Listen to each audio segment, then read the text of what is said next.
चला, आज इतिहासातल्या एका अत्यंत गुंतागुंतीच्या सामाजिक रहस्याचा छडा लावूया आणि यासाठी आपलं मार्गदर्शक ठरणार आहे डॉक्टर बाबासाहेब आंबेडकरांचं क्रांतिकारी संशोधन. विचार करा, हजारो वर्ष एक अख्खा समाज सामाजिक उतरंडीत सगळ्यात खाली. असं का? हाच तो प्रश्न आहे ज्याचं उत्तर आज आपण शोधणार आहोत. म्हणून या प्रश्नाचं उत्तर शोधण्यासाठी डॉक्टर आंबेडकरांनी अक्षरशः एका डिटेक्टिव्हसारखं काम केलं. प्राचीन ग्रंथांमधले पुरावे शोधले आणि त्यांना काय सापडलं? चला पाहूया.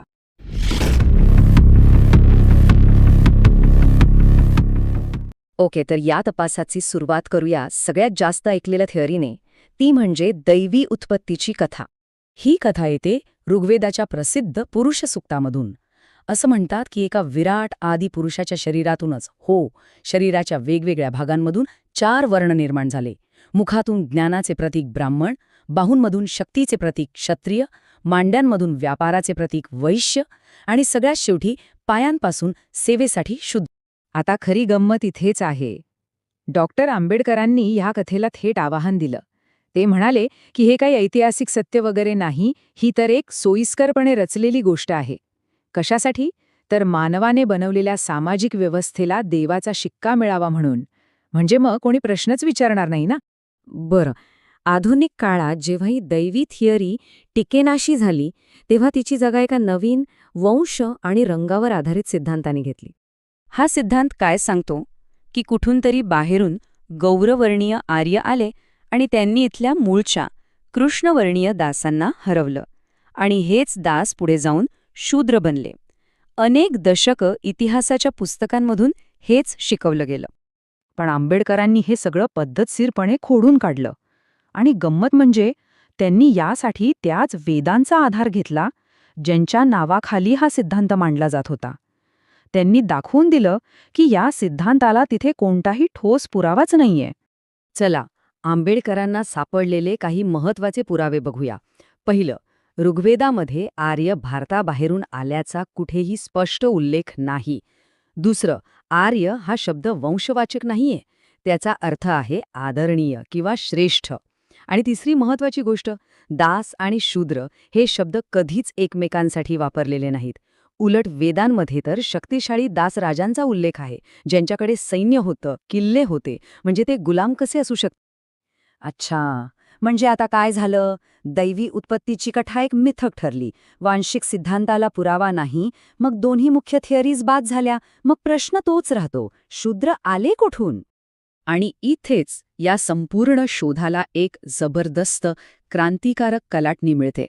डॉक्टर आंबेडकरांच्या संशोधनाचा निष्कर्ष, जो इतिहासाकडे बघण्याचा आपला दृष्टिकोनच बदलून टाकू शकतो, तो हा आहे की शूद्र हे क्षत्रिय होते. हो, बरोबर ऐकलत. ते कोणी बाहेरचे नव्हते, तर मूळचे राज्यकर्ते आणि योद्धे होते. आंबेडकरांचं संशोधन असं सांगतं की सुरुवातीला आर्य समाजात फक्त 3च वर्ण होते, ब्राह्मण, क्षत्रिय आणि वैश्य. चौथा वर्ण म्हणजे शूद्र, तो मुळात अस्तित्वातच नव्हता. मग साहजिकच प्रश्न पडतो की एक शक्तिशाली राज्यकर्ता वर्ग इतका खाली कसा फेकला गेला? याचं उत्तर दडलंय एका मोठ्या सत्ता संघर्षात. हे जे काही घडलं ते अपघाताने नाही घडलं, ही एक ठरवून केलेली प्रक्रिया होती. झालं असं की काही क्षत्रिय राजे आणि ब्राह्मण यांच्यात सतत संघर्ष व्हायचा सत्तेवरून. याला प्रत्युत्तर म्हणून ब्राह्मणांनी एकत्र येऊन एक जबरदस्त पाऊल उचललं.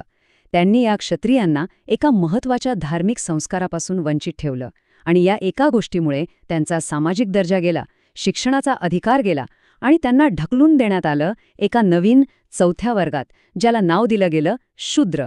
म्हणजे इथला सगळ्यात महत्त्वाचा मुद्दा काय आहे की इथे वापरलेलं शस्त्र तलवार किंवा भाला नव्हतं, ते होतं एक धार्मिक शस्त्र. आणि ते म्हणजे उपनयन संस्कार नाकारणं.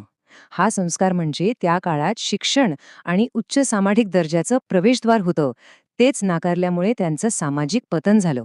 चला, आता या सगळ्या तपासाचा शेवट पाहूया आणि हे सगळे धागेदोरे एकत्र कसे जुळतात ते समजून घेऊया. ही सारणी बघा, किती स्पष्टपणे सगळं समोर येतं. जिथे जुने सिद्धांत दैवी इच्छा किंवा वंशाकडे बोट दाखवत होते, तिथे आंबेडकरांचा पुराव्यांवर आधारित निष्कर्ष थेट माणसामाणसांमधल्या सत्ता संघर्षाकडे लक्ष वेधतो.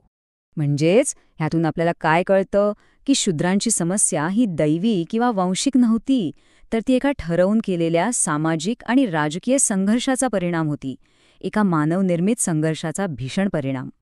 आणि जाता जाता एक विचार, जर पवित्र ग्रंथसुद्धा अशा सत्ता संघर्षाचे पुरावे उघड करू शकतात, तर आपण सत्य म्हणून स्वीकारलेल्या इतर कित्येतरी ऐतिहासिक गोष्टींची अशीच सखोल चौकशी व्हायला नको का?